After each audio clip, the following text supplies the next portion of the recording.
Unity through reparations. Reparations now. Uhuru, I just really want to salute this event tonight, and I want to salute everybody who came out to the Day of Reparations to African People, our event here in St. Petersburg, Florida.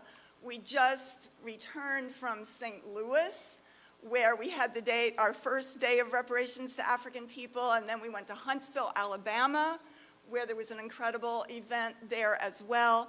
We are here tonight. Tomorrow we will be in Gainesville, Florida, and then we will be in Brooklyn, Philadelphia, Boston, Portland, Oregon, and Seattle, Washington. And this is sponsored by the Uhuru Solidarity Movement and the African People's Solidarity Committee, the organizations of white people under the leadership of the African People's Socialist Party and Chairman Omali Yeshitela. So I just want to say that this is very historic. I really salute all of you who have come out tonight.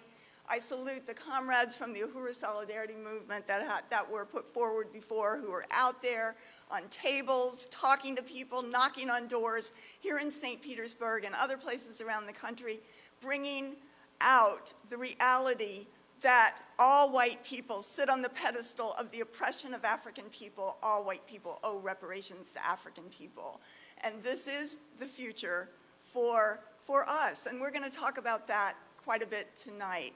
I do want to salute that video and the Black Power Blueprint, this incredible Black Power program of the African People's Socialist Party that is taking place and being carried out in St. Louis right now. It's really powerful. You can go to blackpowerblueprint.org and find out a lot more about it.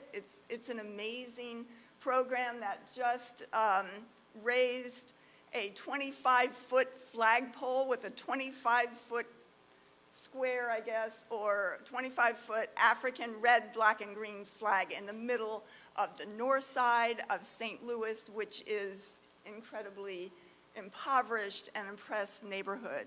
So we want to salute that, and Deputy Chair Onizine Ishitela, who's been on the ground there for over a year building that program under the leadership of Chairman Omali Yeshitela. I want to salute Chairman Omali Yeshitela tonight, and I want to say some things about this whole, some of what Director Akile Anai just talked about, and the significance of the struggle that was led by the chairman around in resistance to this murder, this police murder of Tyron Lewis 22 years ago, and the significance of that, and why we must salute the Chairman Omali Yeshitela, for that.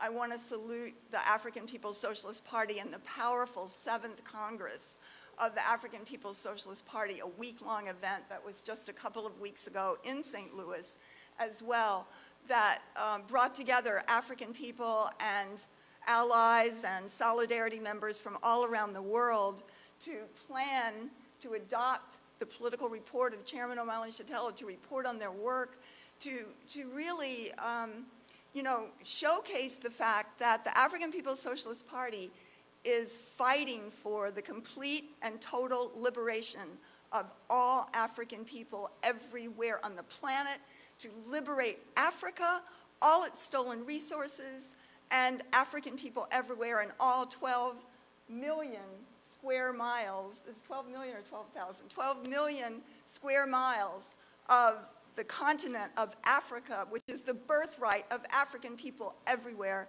and to show that every place that African people are, they are oppressed, they are colonized, they're impoverished, and that Africa belongs to African people. The value of the stolen labor of African people must be returned in the form of reparations to African people, and all of the stolen resources that are being plundered from the continent of Africa must be returned to African people. That makes sense. That just makes sense, because Africa, under nominal independence, is still being looted every day, and still putting the benefits of stolen African labor and resources into the hands of white people all around the world, whether in Europe, whether here, whether on the continent of Africa. Africa must be free, and the African People's Socialist Party and Chairman Omali Yeshitela is absolutely determined that Africa will be free and that every African person on this planet will be free. And that is a future that I want to see, and I salute Chairman Omali Yeshitela for leading that. And, you know, the day of reparations to African people, again, in actually 42 years ago, 20 years before the police murder of Tyrone Lewis, here in this city, I happened to be there when Chairman Omali Yeshitela and the African People's Socialist Party held the founding conference of the African People's Solidarity Committee, this experiment, this controversial plan to organize white people under the leadership of the African Revolution with the mandate to go into the white community to actually be part of the strategy for African liberation, to bring the voice of Black power into the white household, into our own neighborhoods, into the white communities all over this country and all over the world, to be able to win other white people like ourselves away from our historic unity with this vicious system of parasitic capitalism, of white power that has given us life at the expense of the tremendous suffering of African people and all oppressed and colonized peoples on this planet. That world is changing forever. And that this organization gives us as white people, an ability to be part of a future in which all human beings can live, nobody at the expense of anybody else. And, you know, I salute, by the way, Jesse Neville, chair of the Uhuru Solidarity Movement, who along with Akile Anai ran for office. Jesse ran for mayor on the platform Unity Through Reparations, and for mayor last year here in St. Petersburg, and kicked the ass of the ruling class and won so many white people just going door to door to really be profoundly moved and have their lives changed by this stand of unity through reparations as a political campaign here in the city. And he ran along with, under the leadership of Chairman Omali Yeshitela and Akile Anai, who ran for District 6 City Council, who on the platform for Radical Times, Radical Solutions here in District 6. And it was just something that turned the city right side up, and it was very, very powerful. I salute that and the tremendous work of the Uhuru Solidarity Movement under the leadership of Jesse Neville. And, you know, I want to salute the chairman tonight, because the chairman, as has been said, Chairman Omali Yeshitela, is upheld and loved and highly revered by many in this city for tearing down that hideous caricature of a mural that had hung in City Hall for like 30 years, since the 1930s, prior to the 1968 when he did that. And that, as has been said, the city government has never been able to replace that mural with something else. They're always trying to. They have their little schemes now and then to come before city council and try to put up some other hideous thing, but they've never been able to do it because of the resistance of the community and the African community here. So, you know, there are a lot of people who, when they want to talk about you know, the African resistance and the movement for African liberation, they go back to the 60s. They talk about the Black Panthers. They talk about maybe Huey Newton, and they were great shining stars of their period. But we have to understand that that was 60 years ago. That was 60 years ago, and that you know, that actually the Black Panther Party, as the chairman has shown, existed for 4 years. For 4 years, between 1966 and 1970, was the height of its, of its influence, and before it was attacked by a counterinsurgency that was led by the U.S. government against it. And we know about that because the U.S. government, and often it's called COINTELPRO, that assassinated Martin Luther King, Malcolm X, and Fred Hampton, who was a leader of the Black Panther Party in Chicago, one of the great leaders, and many others. And there's many African people like Sundiata Acoli and others who from that period are still in prison today. But Chairman Omali Yeshitela is the leader of today because he survived that period. He survived the 1960s. He summed up, he looked at the devastation of what 4 years earlier had been the most profound movement inside the borders of the United States that's ever existed.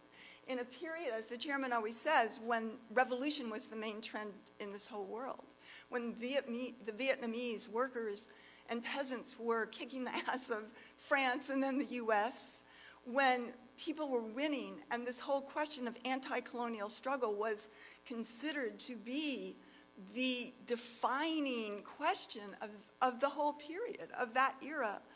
And Chairman Omali Yeshitela was born then, he struggled then, and he faced what he could sum up, what only the chairman could sum up as counterinsurgency against the African Revolution. Because, the leaders of the African Revolution, Huey, Newton, and other people were hosted and welcomed by the leaders of Vietnam and by the leaders of China and all the revolutionary forces, because they recognized that inside the borders of the U.S., even as the U.S. was fighting the people of Vietnam and had another front, and that was inside the borders of the U.S. So the U.S. was very, very clear that if they stopped, if they defeated, if they assaulted and attacked the African liberation movement of the 1960s, that they were going to go a long way in destroying the consciousness and the struggle and the organizations for revolution and anti-colonial liberation all around the world. That's how important it was.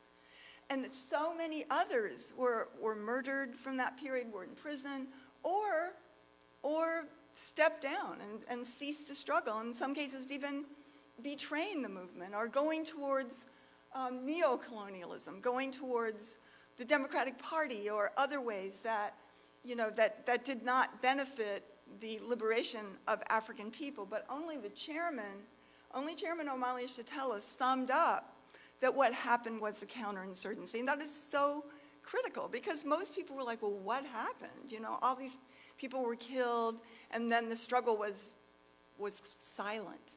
The struggle was silent. If you lived through that period, a lot of white people were galvanized by the struggle of African people, and we, might have been against the U.S. war. We didn't take a stand. We didn't go into the white communities as we were called on to do by the Student Nonviolent Coordinating Committee to organize other white people to take a stand in solidarity with African liberation. We didn't do that. And as soon as the guns started, being waged towards Fred Hampton and other leaders of the Black Panther Party, most white people, left and went, as the chairman says, went back to college and took a bath and cut their hair and became lawyers and other kinds of things because we could step back up again onto the pedestal of the oppression of African people. So the chairman summed up that there was a counterinsurgency. He saw this destruction and that this war against the African movement of the 1960s was defeated also because the U.S. began to impose deadly drugs, chemical warfare, heroin and later crack cocaine into the African community, into the African working class, going step by step, day by day throughout the United States, flooding the drugs into the African community, and at the same time criminalizing the African working class that only a few years before had upheld the moral compass of the entire world, that had revolutionary morality, that told and showed the world how to struggle and what the system was really about inside the US, that exposed it to its very marrow. And now suddenly, the African working class are the criminals, are criminalized with drugs imposed. And as the chairman says, any colonial economy that existed, like the gas plant here in St. Petersburg, was taken away to build this dome and was wiped out, and this happened all over the country, the same thing in African communities, in urban areas. The local economy, the colonial economy, was taken away, was destroyed, and the only thing that remained in the African community was the drug economy. That's the only thing that would put food on the table. That's the only thing. And as the US began to build massive prisons and stuffing African people into those prisons. So it was the responsibility that the Chairman O'Malley, took upon himself to say that he made a commitment to complete the African Revolution of the 1960s. He made that personal commitment. And in order to do that, he had to solve every problem, because his goal was to make sure that the next time that African people rose up and took on this fight against US imperialism, that they would win, And that is what the chairman has been doing for the last 60 years, and nobody has done that. Nobody else has done that.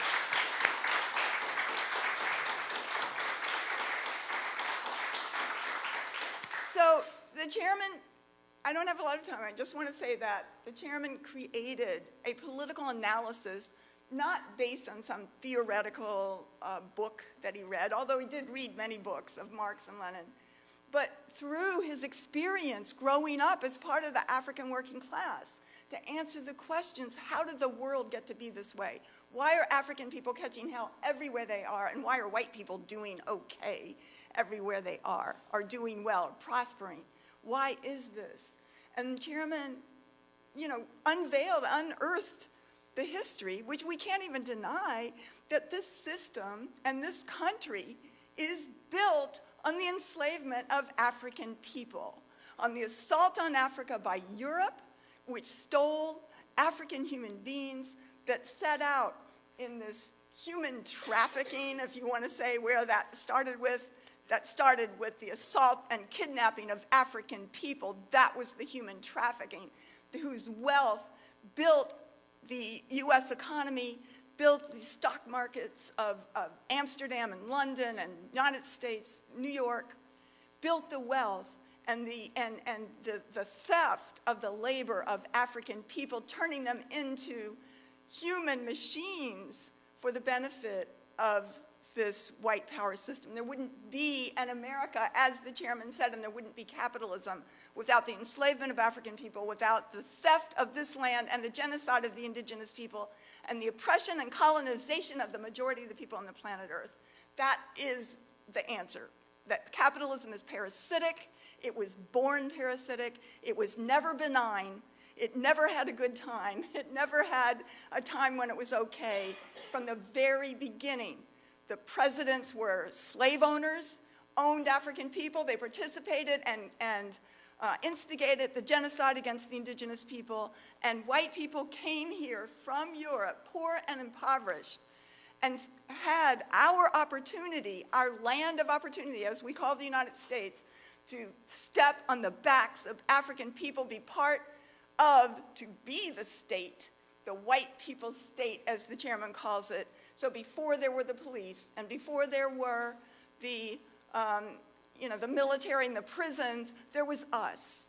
There was us who were the slave catchers, who were the slave owners, and owned African people, and who carried out the lynchings and reign of terror against African people that no white person ever paid a price for that.